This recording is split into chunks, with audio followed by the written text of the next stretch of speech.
السلام عليكم ورحمة الله. إن الحمد لله نحمده ونستعينه. من يهده الله فلا مضل له ومن يضلل فلا هادي له.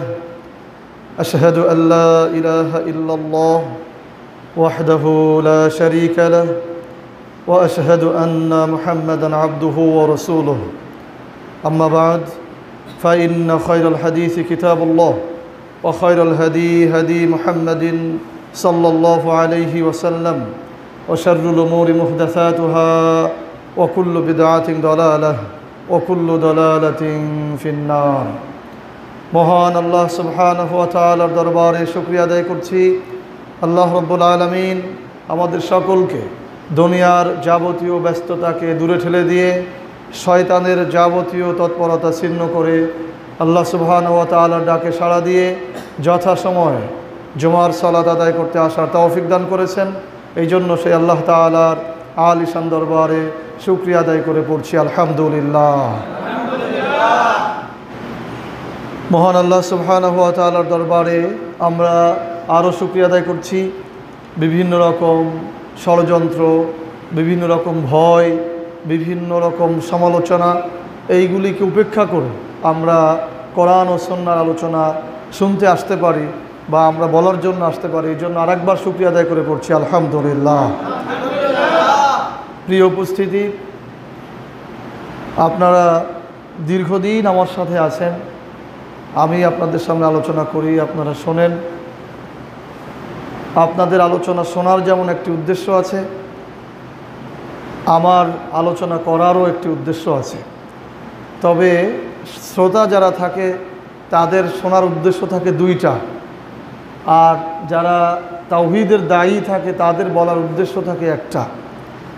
যারা তাওহীদের দায়ী তাদের উদ্দেশ্য থাকে সারা পৃথিবীর সকল মানুষকে এক প্ল্যাটফর্মে নিয়ে আসা, তাওহীদের পতাকা তলে নিয়ে আসা, তাওহীদের পথে নিয়ে আসা, আল্লাহ সুবহানাহু ওয়া তাআলার আইন বিধানের ভেতরে নিয়ে আসা, এটাই আমাদের উদ্দেশ্য থাকে।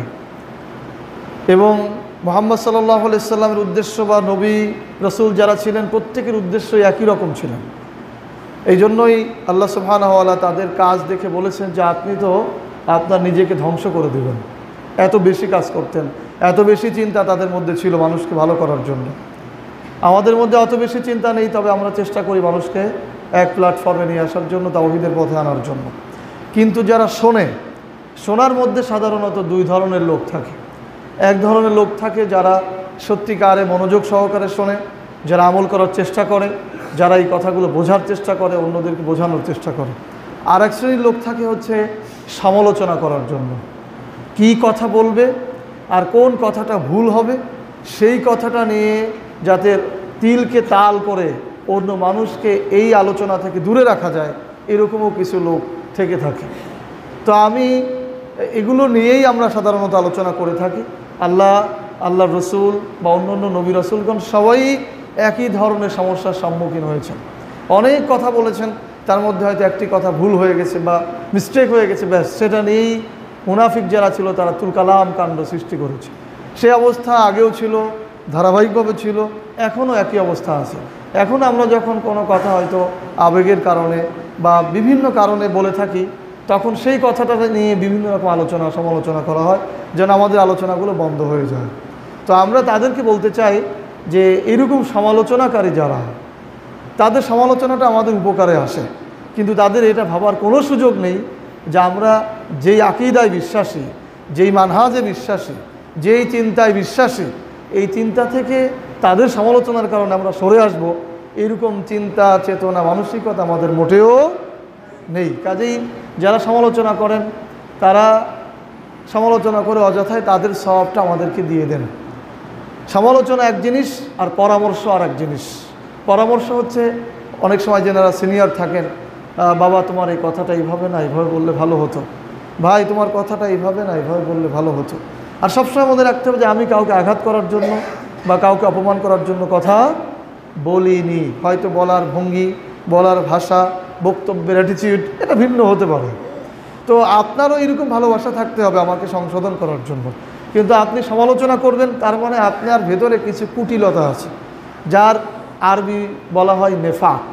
এই কুটিলতাগুলো আমাদেরকে ছেড়ে ফেলতে হবে, তাহলে আমরা এই আলোচনাগুলো আরও সামনে নিতে পারবো।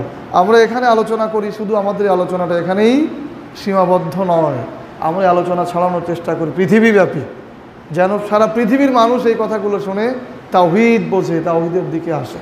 আর আমরা যে শুধু এখানেই আলোচনা করে থাকি তাও না, বা শুধু এই মেম্বারেই আলোচনা এভাবে করি তাও না, আমরা যেখানেই যাই, আমরা আমাদের জেলায় থাকি আর অন্য জেলায় যাই, আমাদের মসজিদে থাকি আর অন্য মসজিদে যাই, আমরা সবসময় চেষ্টা করি যে আমাদের বক্তব্যের মধ্যে এমন কিছু কথা থাকবে যেটা থেকে তরুণ প্রজন্ম ইসলাম বুঝবে, যারা তাওহীদ বোঝে না তারা তাওহীদ বুঝবে, কোনটা ঠিক কোনটা বেঠিক এইটা বুঝবে। এইটা আমাদের মূল উদ্দেশ্য থাকে। আর এই উদ্দেশ্যটা আমাদের কেন?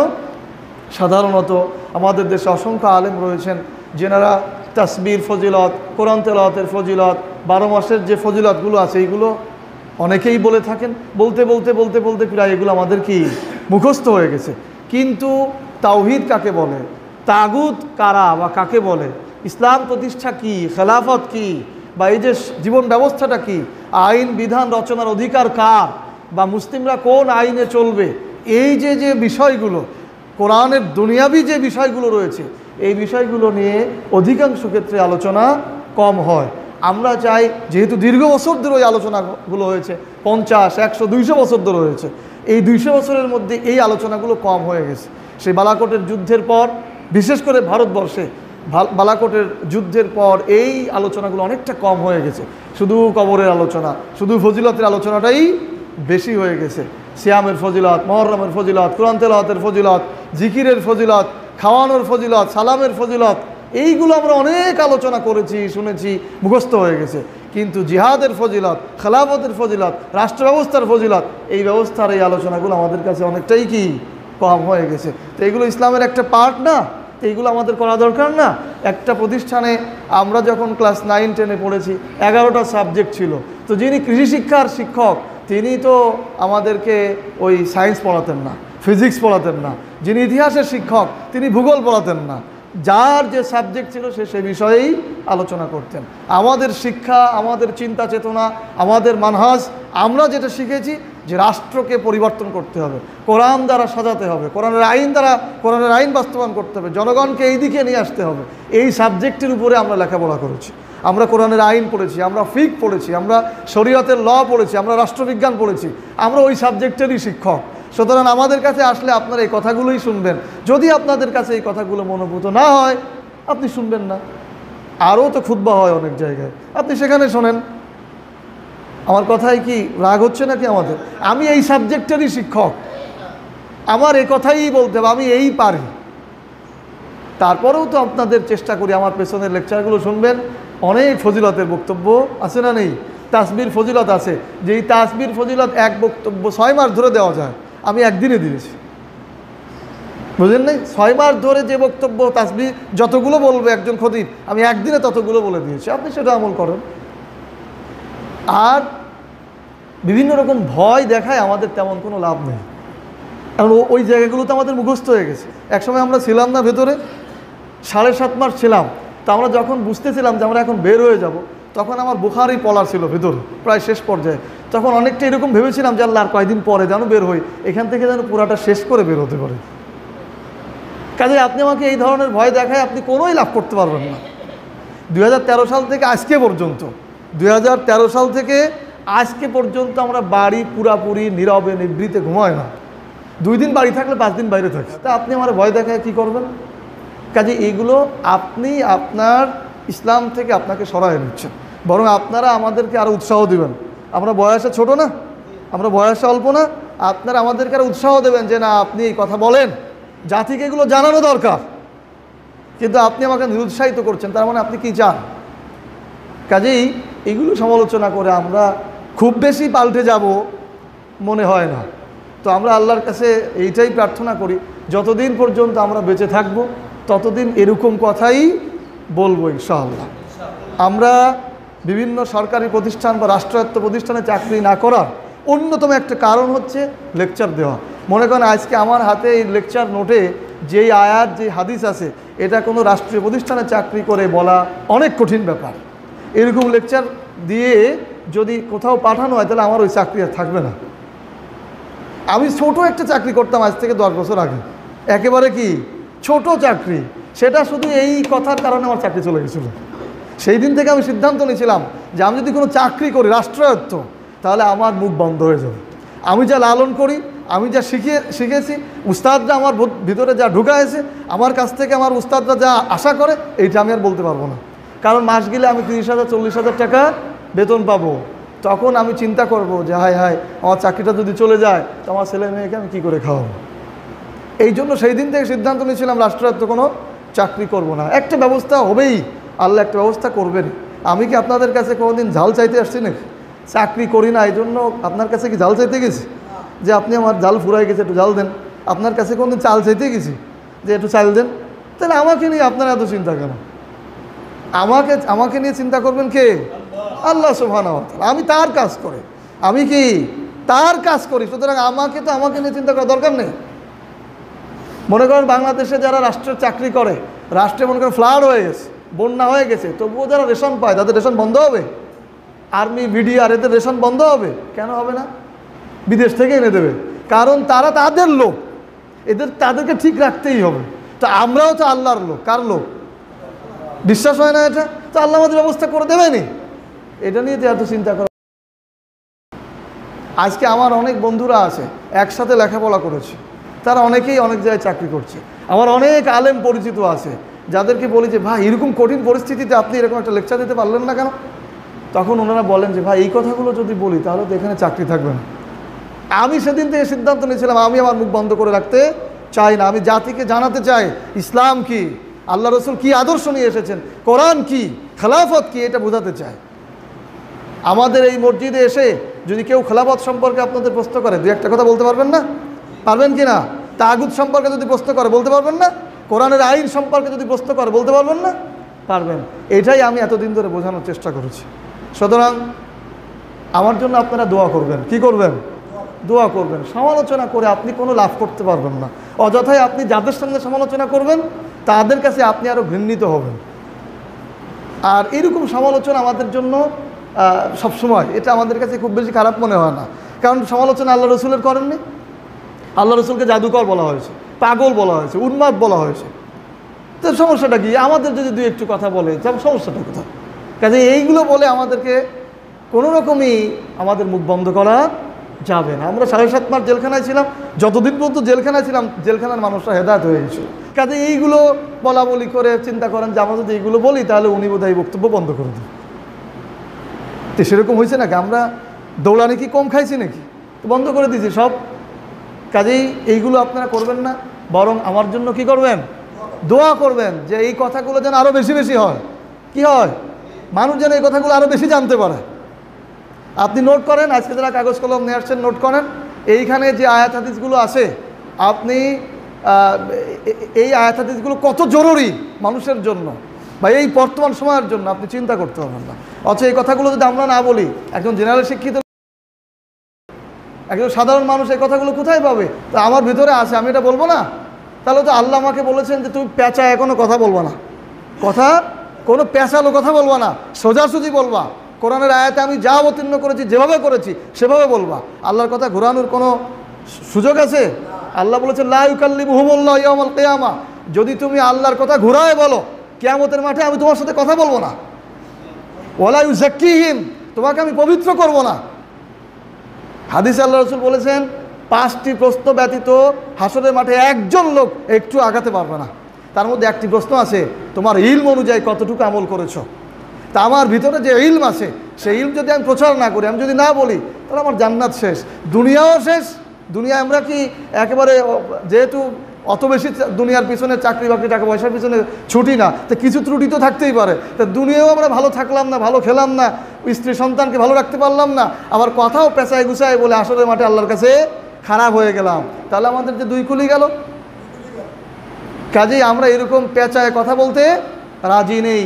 আল্লাহ সুবহানাহু ওয়া তাআলা আমাদেরকে শিখিয়েছেন ওমা কানা লিনাফসিন আন তামুতা ইল্লা বিইজনিল্লাহ কিতাবাম মুআজ্জালা। কারো মৃত্যু হতেই পারে না, কারো মৃত্যু হতেই পারে না আল্লাহর অনুমতি ব্যতীত। আল্লাহ যা লিখে রেখেছেন খাতায় তখন মৃত্যু হবে। আর আল্লাহ বলেছেন কুল, হে রাসূল আপনি বলুন, লা ইউসিবানা ইল্লা মা কাতাবাল্লাহু লানা হুয়া মাওলানা ওয়া আলাল্লাহি ফালিয়াতাওয়াক্কালিল মুমিনুন। আপনি তাদেরকে বলুন তোমরা আমাদেরকে কাটার একটি আঘাতও দিতে পারবে না। লা ইউসিবানা, লান হচ্ছে তাকিদ দিয়ে ব্যবহৃত হয়, ব্যাকরণ, আরবি ব্যাকরণ। কখনোই পারবে না, কখনোই লা ইউসিবানা, আমাদেরকে কাটার আঘাত দিতে পারবে না আল্লাহর যা লিখে রেখেছেন তা ব্যতীত।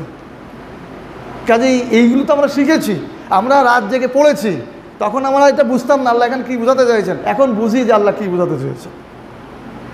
কাজে এগুলো পড়ে মুখস্থ করে তাফসির লিখে, ব্যাখ্যা লিখে, শামীম নজরুল লিখে, ঘটনা উপলব্ধি করে পরীক্ষা দিয়ে আসছে। কাজে আপনি আমার একটু ভয় দেখালেন আর আমি দৌড় দিলাম, তাহলে তো হবে না। আল্লাহ রাব্বুল আলামিন আমাদেরকে এই কথাগুলোর উপর আমল করার তৌফিক দান করুন। যারা সমালোচক, যারা আমাদের সাথে বিভিন্ন রকমভাবে আমাদের কথাগুলো বন্ধ করতে চান, আল্লাহ তাআলা তাদেরকে হেদায়েত দান করুন, আমাদের সাথে থাকার তৌফিক দান করুন, আমিন। প্রিয় উপস্থিতি, আজকের আলোচনার বিষয় জালিম ও জুলুমের ব্যাপারে আল্লাহ ও তার রসুলের বক্তব্য। আজকের আলোচনার বিষয় জালিম ও জুলুমের ব্যাপারে আল্লাহ ও তার রসুলের বক্তব্য। জালিম হচ্ছে যে অত্যাচার করে, যে অত্যাচার করে তাকে কি বলা হয়? জালিম।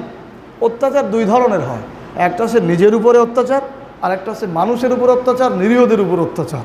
যে নিজের উপরে অত্যাচার করে, আত্মার উপরে, রুহুর উপরে, অর্থাৎ অনেক বেশি গোনাহ করে, শিরক করে, বেদাত করে, বা আল্লাহ বিরোধী কাজে নিযুক্ত হয়, এরকম করে যারা নিজের অন্তরের উপরে জুলুম করে তারা এক প্রকার জালিম।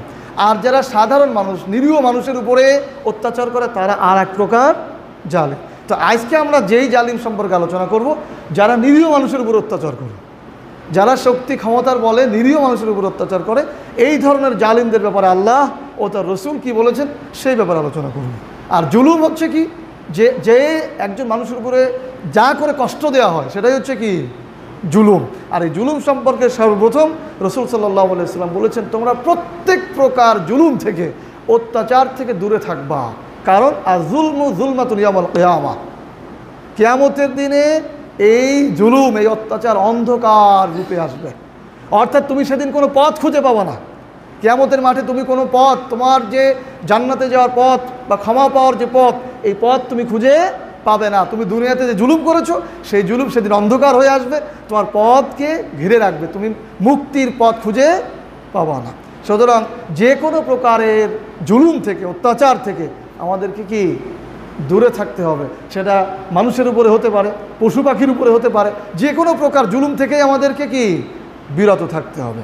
আর এই জুলুমের ব্যাপারে আল্লাহ সুবহানাহু ওয়া তাআলা বলছেন ওয়ালা ইয়াহসাবান্নাল্লাযীনা কাফারু ইন্নামা নুমলি লাহুম খায়রাল লিআনফুসিহিম ইন্নামা নুমলি লাহুম লিয়াজদাদু ইসমান ওয়া লাহুম আযাবুম মুহিন।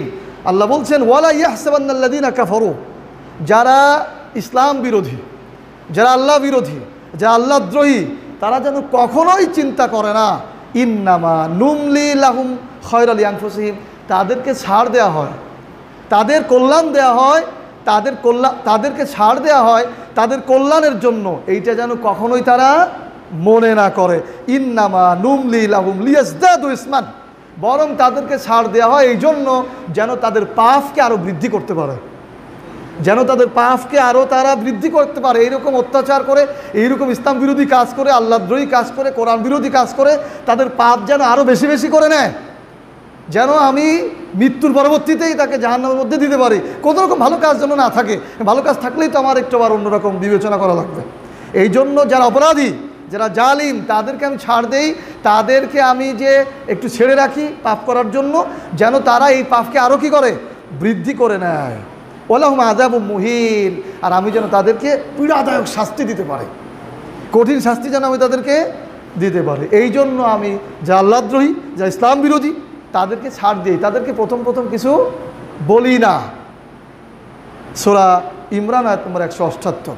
দেখেন না, পৃথিবীতে অসংখ্য ইসলাম বিরোধী আছে, আল্লাহদ্রোহী আছে, তাদেরকে আল্লাহ ইচ্ছা করলে সাথে সাথে সেই আব্রাহার বাদশার মতো শেষ করে দিতে পারেন না। কেন যে দেন না তার এই প্রমাণ আল্লাহ তাআলা কোরআনের আয়াতে দিয়েছেন, যার মধ্যে সন্দেহ ঢুকানোর কোনো সুযোগ নেই। এরপর আল্লাহ সুবহানাহু ওয়া তাআলা বলছেন ওয়ালা তাহসাবান্নাল্লাহা গাফিলান, আল্লাহ খুব ধমকের সাথে বলছেন। আমরা অনেক সময় মনে করি না যে এই জালিমদেরকে আল্লাহ ধরেন না কেন, এই জালিমদেরকে আল্লাহ এত অত্যাচার করছে, এদেরকে আল্লাহ শেষ করে দেন না কেন, এদের পরাজয় দেন না কেন। অনেকে আবেগে এই কথাও বলে থাকেন যে আল্লাহ দেখতেছেন না।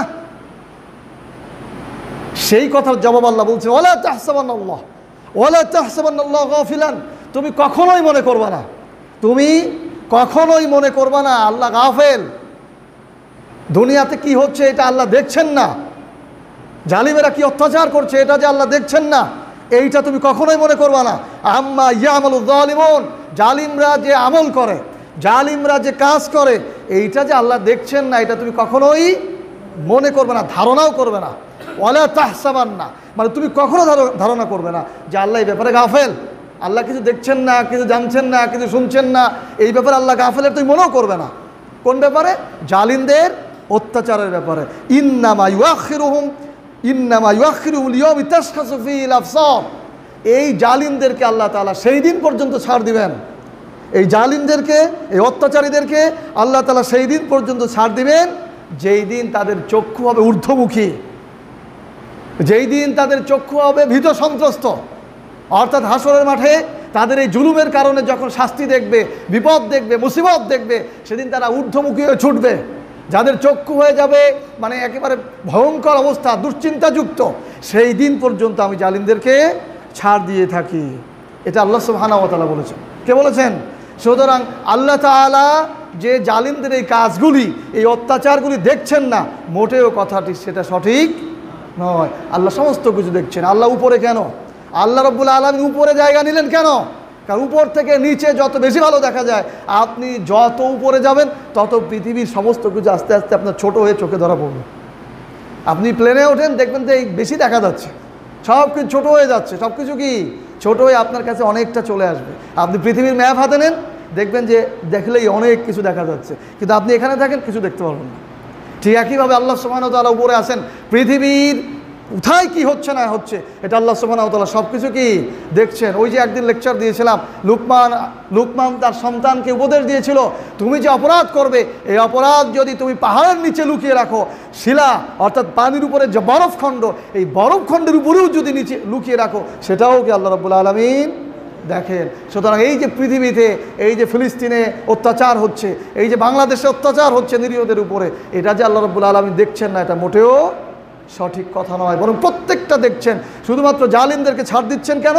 সেই দিন পর্যন্ত অপেক্ষা করবেন যেদিন তাদের চক্ষু হবে ঊর্ধ্বমুখী, যেদিন তারা ভীত সন্ত্রস্ত থাকবে, যাতে তারা তাদের পাপ বৃদ্ধি করার ওই দিন তাদেরকে বেশি যেন শাস্তি দিতে পারেন। এই জন্য আল্লাহ তাআলা ছাড় দিচ্ছেন।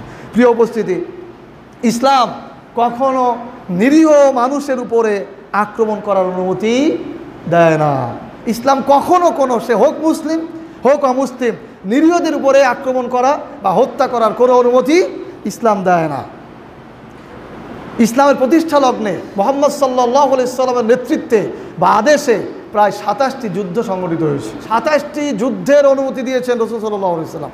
অনুমতি দেওয়ার পূর্বে সৈনিকদেরকে বলতেন, মুজাহিদদেরকে বলতেন, কোনোভাবেই যুদ্ধের ময়দানে তোমরা নারীদের উপরে আক্রমণ করবে না, নারীদের উপরে আক্রমণ করবে না, শিশুদেরকে হত্যা করবে না, পীড়িতদেরকে হত্যা করবে না, এবং ইবাদতখানায় যারা আছে তাদেরকে হত্যা করবে না।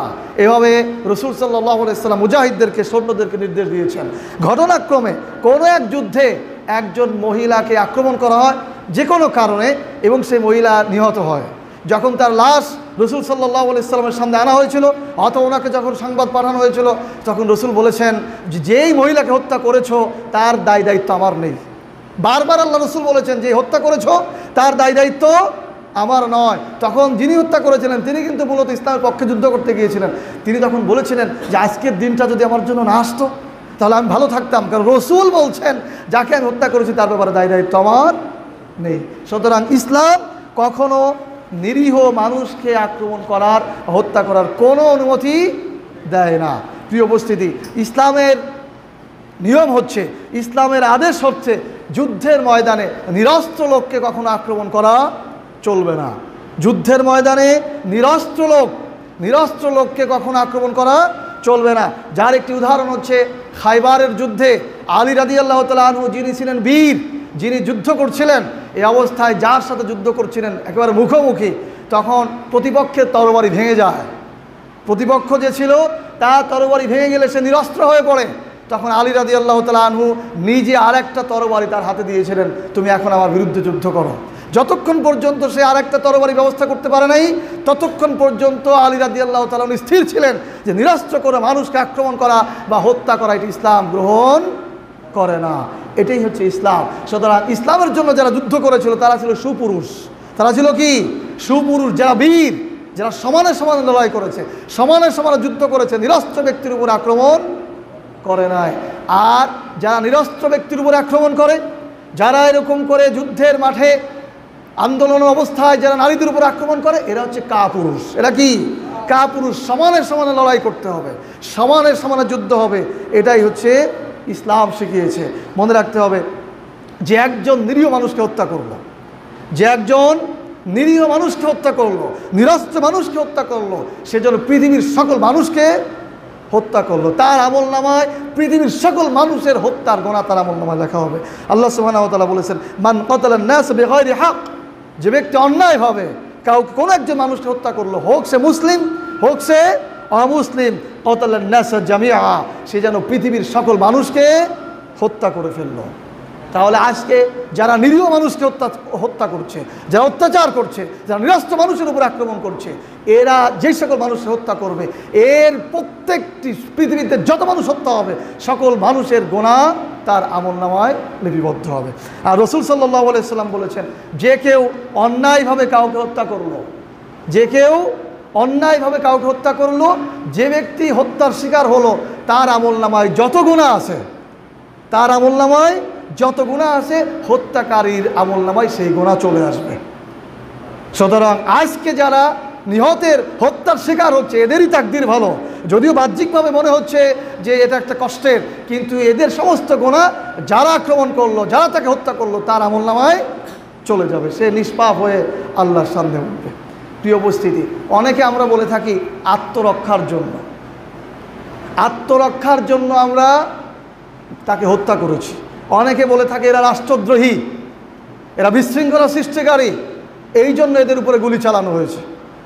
আপনাদের ইতিহাস জানা থাকা উচিত। এটা কোন মাস চলে বলেন তো? সবাই বলেন কোন মাস? মুহররম মাস। এই মাসে একটা ঘটনা আছে না, সেই কারবালা, সেই ফোরাত নদীর তীরে একটা ঘটনা ঘটেছিল না? হুসাইন রাদিয়াল্লাহু তাআলা আনহু শহীদ হয়েছিলেন। হুসাইন রাদিয়াল্লাহু তাআলা আনহুর উপরে কি বলে অস্ত্র চালানো হয়েছিল জানেন? ইয়াজিদের ফাতোয়া ছিল, নোমান বিন বশির, উবাইদুল্লাহ বিন জিয়াদ, এদের সিদ্ধান্ত ছিল হুসাইন হচ্ছে রাষ্ট্রদ্রোহী, হুসাইন হচ্ছে বিশৃঙ্খলাকারী, হুসাইন হচ্ছে খেলাফতের মধ্যে ফাটল ধরানোকারী, সুতরাং এর বিরুদ্ধে অস্ত্র চালানো বৈধ। এইভাবে ফাতোয়া দিয়ে তার বিরুদ্ধে অস্ত্র চালানো হয়েছিল। অথচ এই হুসাইন কে ছিল? মুহাম্মদ সাল্লাল্লাহু আলাইহি সাল্লামের দৌহিত্র, মুহাম্মদ সাল্লাল্লাহু আলাইহি সাল্লামের আপন, কিন্তু তার উপর অস্ত্র চালানো হয়েছিল কি বলে? সে ছিল রাষ্ট্রদ্রোহী, সে ছিল বিশৃঙ্খলাকারী। আজকে সে কি আসলে রাষ্ট্রদ্রোহী ছিল? সে কি আসলে বিশৃঙ্খলাকারী ছিল? সে ইয়াজিদের হাতে বায়াত নিয়েছিল না কেন? ইয়াজিদের হাতে বায়াত না নেওয়ার মূল কারণ ছিল মুআবিয়া রাদিয়াল্লাহু তাআলা আনহু খেলাফত শেষে ইয়াজিদ যখন খেলাফতের দায়িত্ব গ্রহণ করলো, এই ইয়াজিদ ছিল দুশ্চরিত্রের। সে কুকুর পালন করত, বানর পালন করত, মদ্যপ ছিল, সে জালিম ছিল, অন্য মানুষকে অত্যাচার করত, সে কোরআনের আইন দিয়ে সমস্ত বিচার ফাইসলা করতে রাজি ছিল না। এটি ছিল ইয়াজিদের চরিত্র। হুসাইন রাদিয়াল্লাহু তাআলা আনহু যখন জানলেন যে ইয়াজিদ খেলাফতের দায়িত্ব গ্রহণ করেছে, তখন হুসাইন রাদিয়াল্লাহু তাআলা আনহু বায়াত করেননি, সমর্থন দেননি। শুধু হুসাইন রাদিয়াল্লাহু তাআলা আনহু নন, আরও বিশিষ্ট 5 জন সাহাবী, 19 আরও 4 জন সাহাবী বায়াত গ্রহণ করেননি। আব্দুল্লাহ ইবনে জুবায়ের, আব্দুল্লাহ ইবনে ওমর, আব্দুল্লাহ ইবনে আব্বাস, এনারা ইয়াজিদের বায়াত গ্রহণ করেননি। আবু বকরের ছেলে তিনিও ইয়াজিদ বায়াত গ্রহণ করেননি। পরবর্তীতে আবু বকর রাদিয়াল্লাহু তাআলার সন্তান ইন্তেকাল করেন। বাকি 2 জন আব্দুল্লাহ ইবনে আব্বাস, আব্দুল্লাহ ইবনে ওমর, এনারা বিশেষ কারণে ওনার বায়াত নেন, অর্থাৎ সমর্থন করেন। কিন্তু আব্দুল্লাহ ইবনে জুবায়ের আর হুসাইন রাদিয়াল্লাহু তাআলা আনহু বায়াত দেননি, সমর্থন দেননি। এই জন্য দিয়েছিলেন না যে আমরা যদি সমর্থন দিই তাহলে ইয়াজিদের খেলাফত সারা জীবনের জন্য বৈধতা হয়ে যাবে। কিন্তু ইয়াজিদের মতো একজন মানুষ খেলাফতের দায়িত্ব গ্রহণ করতে পারে না। যে খেলাফতের আসনে ছিলেন মুহাম্মদ সাল্লাল্লাহু আলাইহি সাল্লাম, যে খেলাফতের আসনে ছিলেন আবু বকর, ওমর, ওসমান, আলী রাদিয়াল্লাহু তাআলা আনহু, সেই খেলাফতের আসনে ইয়াজিদ বসতে পারে না। এটাই ছিল মূল কারণ। মূল কারণ ছিল সে কোরআনের বিষয়ে ফাইসলা করতে রাজি ছিল না। কিন্তু ক্ষমতার কারণে ইয়াজিদ, নোমান বিন বশির আর উবাইদুল্লাহ বিন জিয়াদ, এরা ফাতোয়া দিয়েছিল, এরা আদেশ জারি করেছিল হোসাইন হচ্ছে বিশৃঙ্খলা সৃষ্টিকারী। ওই যে ফোরাতের লোকেরা বলেছিল, কুফার লোকেরা বলেছিল হোসাইন রাদিয়াল্লাহু তাআলা আনহু আপনি আসেন, আমরা ইয়াজিদকে চিনি, তার চরিত্র সম্পর্কে আমরা জানি, তার হাতে আমরা বায়াত গ্রহণ করবো না, আপনি আসেন আমাদের এখানে। 150 চিঠি দিয়েছিল হোসাইন রাদিয়াল্লাহু তাআলা আনহুর কাছে। কত চিঠি? 150 চিঠি দিয়েছিল। হোসাইন রাদিয়াল্লাহু তাআলা আনহু যখন এসেছিলেন তখন কুফাবাসীরা তার সাড়া দেয়নি। আমার আলোচনার বিষয় যদিও এটা না, কুফাবাসী যখন সাড়া দেয়নি তখন সবাই তো ইয়াজিদের পক্ষে চলে গেল, ইয়াজিদের বায়াত গ্রহণ করলো। তখন হোসাইন রাদিয়াল্লাহু তাআলা আনহুর চাচাতো ভাই মুসলিম বিন আকিল বলেছিলেন, হে হোসাইন রাদিয়াল্লাহু তাআলা আনহু আপনি এখান থেকে ফিরে যান বা এখানে আসবেন না। এই কুফাবাসীর চরিত্র এমন চরিত্র যে এদের ভালোবাসা আছে আপনার জন্য, কিন্তু অস্ত্র সমর্থন এগুলি সব ইয়াজিদের জন্য, এখানে আপনি আসবেন না। উনি যখন এখানে আসতে চেয়েছিলেন তখনও কিন্তু এই আব্দুল্লাহ বিন জুবায়ের, আব্দুল্লাহ ইবনে আব্বাস পরামর্শ দিয়েছিলেন আপনি কুফায় যাবেন না, কুফার লোকের চরিত্র ভালো না, এরা আপনার পিতার সাথে দেওয়া কথাও রাখে নাই। যাই হোক, লম্বা ইতিহাস। আমি যেটা বোঝাতে চাইছিলাম যে কুফায় যখন লোকেরা হুসাইন রাদিয়াল্লাহু তাআলা আনহুর বায়াত গ্রহণ করছিলেন তখন তারা বলেছিল হুসাইন হচ্ছে বিশৃঙ্খলাকারী, হুসাইন হচ্ছে রাষ্ট্রদ্রোহী, হুসাইন হচ্ছে খেলাফত বিরোধী, সুতরাং সে মুরতাদ হয়ে গেছে, তাকে হত্যা করা বৈধ। এই ফাতোয়া দিয়ে হুসাইন রাদিয়াল্লাহু তাআলা আনহুর পরিবার সহ হত্যা করেছিল। শুধু হত্যা করেই ক্ষান্ত হয়নি, তার মস্তককে দ্বিখণ্ডিত করে ওবায়দুল্লাহ বিন জিয়াদের নেতৃত্বে সেই ইয়াজিদের কাছে পর্যন্ত পৌঁছানো হয়েছিল। শুধু সে পর্যন্তই তারা ক্ষান্ত হয়নি, হুসাইন রাদিয়াল্লাহু তাআলা আনহু নাকের মধ্যে একটা লাঠি দিয়ে এরকম খোঁচায় খোঁচায় রেখেছিল হুসাইন রাদিয়াল্লাহু তাআলা আনহুকে। এর পেছনের কারণ ছিল তারা বলেছিল হোসাইন হচ্ছে রাষ্ট্রদ্রোহী, হোসাইন হচ্ছে ইসলাম বিরোধী, সে মুরতাদ হয়ে গেছে, এই বলেই তার হত্যাকাণ্ডকে বৈধ করেছিল। আজকেও আমি যেটা বোঝাতে চাচ্ছি, আজকেও দেখবেন আলেমরা যখন কথা বলে, ন্যায়ের পক্ষে যারা কথা বলে তাদেরকে বলা এরা রাষ্ট্রদ্রোহী, এরা রাষ্ট্রের মধ্যে বিশৃঙ্খলা সৃষ্টিকারী, এরা সন্ত্রাসী। এ কথা বলেই তাদের উপরে যাতে হত্যাযজ্ঞ বেশি করে চালানো যায় এটা বৈধতা দিয়ে তারা তাদের আনুগত্য ভাজন যারা তাদেরকে লেলিয়ে দেয়। বিষয়টা একই রকম না? ঠিক হোসাইন রাদিয়াল্লাহু তাআলা আনহু যেভাবে রাষ্ট্রদ্রোহী ছিলেন না, আজকের যারা ন্যায়ের পক্ষে কথা বলছে, ন্যায়ের পক্ষে স্লোগান তুলছে, তারাও রাষ্ট্রদ্রোহী নয়।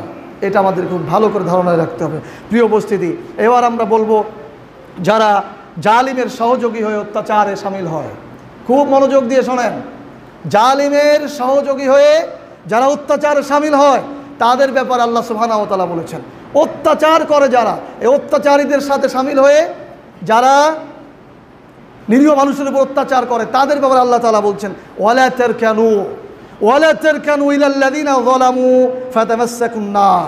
আল্লাহ বলছেন তোমরা জালিমদের প্রতি ঝুঁকে পড়ো না, জালিমদের আনুগত্য করো না, জালিমদের প্রতি তোমরা ঝুঁকে পড়ো না, জালিমদের আনুগত্য করো না। ইলাল্লাযিনা যালামু, যারা জালিম, যারা অত্যাচার করে তাদের সাথে থেকো না। ফাতামাসসাকুন নার, যদি থাকো তাহলে তোমাকেও আগুনে স্পর্শ করবে। কথা বুঝে আসছে? জালিমের অত্যাচারের সাথে থেকো না, জালিমের সমর্থন দিও না, জালিমের পক্ষে এমন কোনো কথা বলো না যে জালিমের শক্তি আরো বেড়ে যায়। ওয়ালা তারকানু, তোমরা তাদের সমর্থন দিও না। ফাতামাসসাকুন নার, তাহলে তোমাকেও আগুন স্পর্শ করবে। সূরা হুদ আয়াত নম্বর 113। তাহলে আজকে আমরা যারা বিভিন্ন চাকরির কথা বলে, আনুগত্যের কথা বলে, দলের কথা বলে, রাজনীতির কথা বলে, বিপদের কথা বলে আমরা এই সকল জালিমদের সহযোগিতা করছি, হয় সরাসরি তাদের কাজের পক্ষে সহযোগিতা করছি, তাদের সাথে কাজ করে নিরীহদের উপরে অত্যাচার করছি, নিরীহদের উপরে গুলি চালাচ্ছি, আক্রমণ করছি, তাদেরকে কষ্ট দিচ্ছি, আর আমরাও যারা নীরবে রয়েছি চুপ করে সমর্থন জানিয়ে দিচ্ছি অথবা ফাতোয়ার মাধ্যমে সমর্থন দিয়ে যাচ্ছি, তাদেরকে মনে রাখতে হবে। আল্লাহ বলেছে ওয়ালা তারকানু, তোমরা জালিমদের সমর্থন দিও না, জালিমদের প্রতি তোমরা ঝুঁকে পড়ো না। ইলাল্লাযিনা যালামু, যারা জালিম, যারা অত্যাচার করে তাদের সাথে থেকো না। ফাতামাসসাকুন নার, তাহলে তোমরাও তাদের অন্তর্ভুক্ত হবে, তোমাদেরকেও জাহান্নামের আগুন স্পর্শ করবে। অর্থাৎ তারা যে শাস্তি পাবে তোমরাও কি সেই শাস্তি পাবে। সূরা হুদ আয়াত নম্বর 113। আর এই অত্যাচারীদের ব্যাপারে, এই জালিমদের ব্যাপারে রাসূল সাল্লাল্লাহু আলাইহি ওয়াসাল্লাম কি বলেছেন? মান মাশিয়া মা যালিম লিয়ুকাইয়িবাহু ওয়া হুয়া ইয়ালামু ইন্নাহু যালিম ফাকাদ খারাজাল ইসলাম। মনোযোগ সহকারে শোনেন, আল্লাহ তাআলা বলছেন শুধু শুনবেনই না, হাদিসগুলো মনে রাখবেন, অন্যদেরকে বলবেন, কোনো ভয় করবেন না।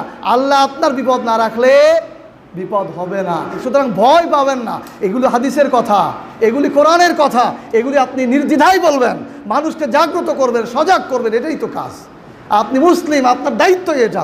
আপনি মাঠে কাজ করেন, মাঠের একজন শ্রমিককে বলেন। আপনি ব্যবসা করেন, আপনার একজন খরিদ্দারকে বলেন। আপনি একজন অফিসে চাকরি করেন, আপনার অফিসের কলিগকে বলেন। এভাবেই তো জাগরণ সৃষ্টি হবে। প্রিয় উপস্থিতি, রসুল সাল্লাল্লাহু আলাইহি ওয়াসাল্লাম বলছেন, রসুল সাল্লাল্লাহু আলাইহি ওয়াসাল্লাম বলছেন, মান মাশিয়া মা যালিম লিয়ুকাইবিয়াহু ওয়া হুয়া ইয়ালামু ইন্নাহু যালিম ফাকাদ খারাজাল ইসলাম।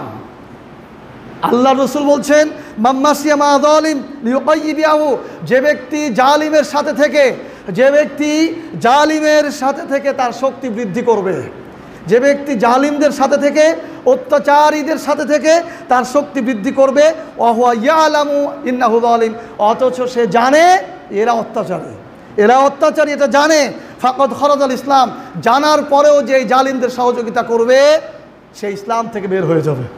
ফাকাদ খারাজাল ইসলাম, ফা মানে অতবর, কদ মানে অবশ্যই, খরজা মানে বের হয়ে যাওয়া, ইসলাম মানে ইসলাম, ফাকাদ খারাজাল ইসলাম, সেই ইসলাম থেকে বের হয়ে যাবে।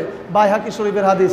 আজকে বাংলাদেশে যারা এই বিভিন্নভাবে নিরীহ মানুষের উপর অত্যাচার করছে, কে না জানে, কোন বাহিনী না জানে যে আমরা যাদের উপর অত্যাচার করছি, যাদের উপরে গুলি চালাচ্ছি, যাদের উপরে লাঠি চার্জ করছি, এরা নিরীহ, এরা আসলে রাষ্ট্রদ্রোহী না, এরা আসলে সন্ত্রাসী না, এরা যাদের পক্ষে কাজ করছি তারাই জালিম, তারাই অত্যাচারী, এটা কোন বাহিনী না জানে, তারপরেও তারা করে যাচ্ছে। সুতরাং রসুলের ফাতোয়া, এটা আমাদের মতো আলেমদের ফাতোয়া নয়। মান মাশিয়া মা যালিম লিয়ুকাইবিয়াহু, যে ব্যক্তি জানবে যেটা জালিম, তারপরেও তার শক্তি বৃদ্ধি করবে, ওয়া হুয়া ইয়ালামু ইন্নাহু যালিম, জেনে বুঝে যারা জালিমের সহযোগিতা করে, ফাকাদ খারাজাল ইসলাম, সেই ইসলাম থেকে বের হয়ে গেল, সেই ইসলাম থেকে বের হয়ে গেল। বাইহাকি শরীফের হাদিস। প্রিয় উপস্থিতি, রসুল সাল্লাল্লাহু আলাইহি ওয়াসাল্লাম আরও বলেছেন, রসুল সাল্লাল্লাহু আলাইহি ওয়াসাল্লাম আরও বলেছেন, ফাসাদ্দাকাহুম বিকাযিবিহিম, আল্লাহ রসুল বলছেন যারা অত্যাচারীদের পক্ষ নেবে, আল্লাহ রসুল বলছেন যারা অত্যাচারীদের পক্ষ নেবে, যারা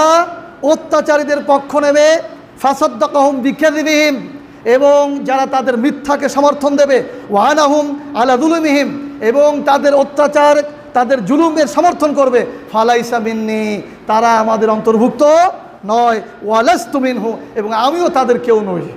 এগুলি হাদিস, এগুলি আমার বানানো কথা না, রসুল বলেছেন।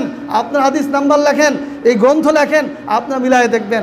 কেউ আমার বিরুদ্ধে সমালোচনা করে অযথায় নিজের আমলকে নষ্ট করবেন না। আপনি সমালোচনা করে আমার বক্তব্যও বন্ধ করতে পারবেন না, আমার বক্তব্য বন্ধ হলেও হাজার তানবীর জেগে উঠবে এই সমস্ত কথা বলার জন্য। 1400 বছর ধরে এই হাদিস আছে, আরও কিয়ামতের আগ পর্যন্ত থাকবে। নোট করেন, লেখেন, আপনি যাই পড়বেন। রসুল বলছেন যারা অত্যাচারের পক্ষ নেবে, যারা অত্যাচারের পক্ষ নেবে, ফাসাদ্দাকাহুম বিকাযিবিহিম, এবং তাদের মিথ্যাকে সত্য বলবে, অর্থাৎ তারা যে কাজ করছে এটা ঠিক আছে, ওয়ানাহুম আলা যুলুমিহিম, এবং তাদের জুলুমকে সমর্থন দেবে, ফালাইসা মিন্নি, আমি রসুল বলছি সে আমাদের অন্তর্ভুক্ত নয়, ওয়ালাস্তু মিনহু, এবং আমিও তাদের কেউ নই, ওয়ালাউ ইউইনুহুম আলা যুলুমিহিম ওয়ালাউ ইউসাদ্দিকুহুম বিকাযিবিহিম, আর যারা তাদের জুলুমের বাধা হবে, অত্যাচারের বাধা হয়ে দাঁড়াবে, ওয়ালাউ ইউসাদ্দিকুহুম বিকাযিবিহিম, এবং তাদের মিথ্যাকে সত্য বলবে না, ফাহুয়া মিন্নি, সে আমাদের অন্তর্ভুক্ত, ওয়ানা মিনহু, এবং আমিও তাদের অন্তর্ভুক্ত, ওয়াহুয়া ওয়ারিউন আলাল হাউজ, আমি তাদেরকে হাউজে কাউসারের পানি পান করাবো। কাদেরকে করাবো? যারা অন্যায়ের বিরুদ্ধে বিরোধিতা করে, যারা অন্যায়ের বিরুদ্ধে কথা বলে, যা অন্যায়ের বিরুদ্ধে সোচ্চার হয়, যা নিরীহ মানুষের পক্ষে দাঁড়ায়, যা জালিমের বিরুদ্ধে বিরোধিতা করে, জালিমের বিরুদ্ধে যারা কথা বলে, জালিমের বিরুদ্ধে যারা বুক টান করে দাঁড়ায়, তাদেরকে আল্লাহ রসুল হাউজে কাউসারের পানি খাওয়ানোর কথা বলেছেন। আমরা তাদের জন্য দোয়া করি। আজকে যারা এই জালিমদের বিরুদ্ধে দাঁড়িয়েছে, আল্লাহ রসুল যেন সত্যি তাদের জন্য হাউজের কাউসারের পানি নিয়ে দাঁড়িয়ে থাকেন, বলেন আমিন। প্রিয় উপস্থিতি, আমরা অনেক সময় মনে করি যে ইসলাম প্রতিষ্ঠার কাজ ছাড়া কেউ শহীদ হতে পারে না, ইসলাম প্রতিষ্ঠার কাজ ছাড়া কেউ আল্লাহর কাছে ভালো হতে পারে না। হ্যাঁ, ইসলাম প্রতিষ্ঠার কাজ তো নিঃসন্দেহে সবার উপরে, কিন্তু মনে রাখতে হবে যে কোনো ধরনের জালিমের বিরোধিতা, যে কোনো ধরনের অন্যায়ের বিরোধিতা, যে কোনো ধরনের অত্যাচারের বিরোধিতা ইসলাম পছন্দ করে। কোনো ধরনের জালিমের অত্যাচারকে, কোনো রকম অন্যায়কে ইসলাম সমর্থন করেন না, কোনো রকম বৈষম্যকে ইসলাম সমর্থন করে না। কারণ আল্লাহ সুবহানাহু ওয়া তাআলা বারবার বলেছেন, ওয়াতানহাউনা আনিল মুনকার, ওয়াতানহাউনা আনিল মুনকার, তোমরা অসৎ কাজে নিষেধ করো, অসৎ কাজে বাধা প্রদান করো। সুতরাং যে কোনো প্রকার অসৎ কাজ হোক, সেটা হোক ইসলাম প্রতিষ্ঠার বিষয়ে অথবা অন্য বিষয়ে, যে কোনো অন্যায়ের বাধা দিলেই সে আল্লাহর আয়াত পালন করে, সে আল্লাহর আয়াতের মর্যাদাবান হবে। আপনি ইতিহাস পড়েন, আপনি বেশি করে ইতিহাস পড়েন। রসুল সাল্লাল্লাহু আলাইহি সাল্লাম যখন নবুয়ত প্রাপ্ত হননি, তখনও তার জীবনে অনেক যুদ্ধ সংগঠিত হয়েছে আরবের ক্ষেত্রে। তিনি যে যুদ্ধে দেখেছেন যে যুদ্ধে অন্যায় হচ্ছে, যে যুদ্ধে ওনার চাচারা ছিলেন, যে যুদ্ধে অন্যায় হচ্ছে দেখেছেন, সেই যুদ্ধে উনি চাচাদের সমর্থনে যুদ্ধের সহযোগিতা করেছেন, উনি যখন বুঝেছেন এটা অন্যায়। সুতরাং শুধু ইসলাম প্রতিষ্ঠার বিষয় নয়, যে কোনো জায়গাতে যে কোনো অন্যায় যদি হয়, যে কোনো অত্যাচার যদি হয়, সেখানে যদি আপনি বুক টান করে দাঁড়ান, আপনি আল্লাহর কাছে মর্যাদাবান হবেন।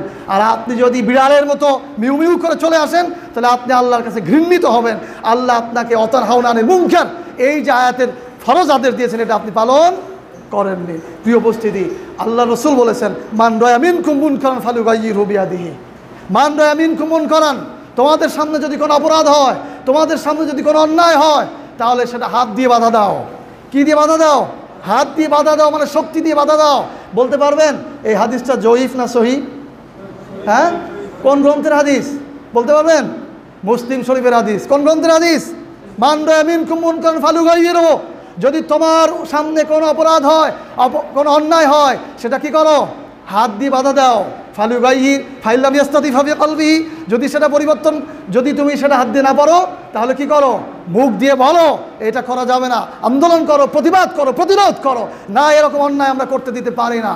আমাদের দেশের মানুষ, আমাদের নিরীহ মানুষ, যাদের কাছে কোনো অস্ত্র নেই, তাদেরকে এভাবে গুলি করে তুমি মারতে পারো না, এরকম কথা তুলতে হবে। এটাই হচ্ছে অন্যায়ের প্রতিবাদ। সুতরাং শুধুমাত্র ইসলাম প্রতিষ্ঠার ক্ষেত্রেই যে মর্যাদা বাড়বে তা না। যে কোনো অন্যায়ের বিরুদ্ধে, যে কোনো অন্যায়ের বিরুদ্ধে যদি বিদ্রোহ হয়, সেটা ইসলামের কাছে কি? মর্যাদাপূর্ণ। আমরাও আমাদের ছাত্রদেরকে বলতে চাই, আমাদের ছাত্র সমাজকে বলতে চাই, শুধু একটা বিষয় নিয়ে বৈষম্যের বিরোধিতা করলে এটা পরিপূর্ণ সফলতা অর্জন হবে না। বরং মূলত যত বৈষম্য আছে, এই বৈষম্যগুলো যদি শেষ করতে হয়, নিরোধ করতে হয়, তাহলে ইসলাম প্রতিষ্ঠা করতে হবে, খেলাফত প্রতিষ্ঠিত করতে হবে। তাহলে এই সকল ধরনের বৈষম্য দূর হয়ে যাবে।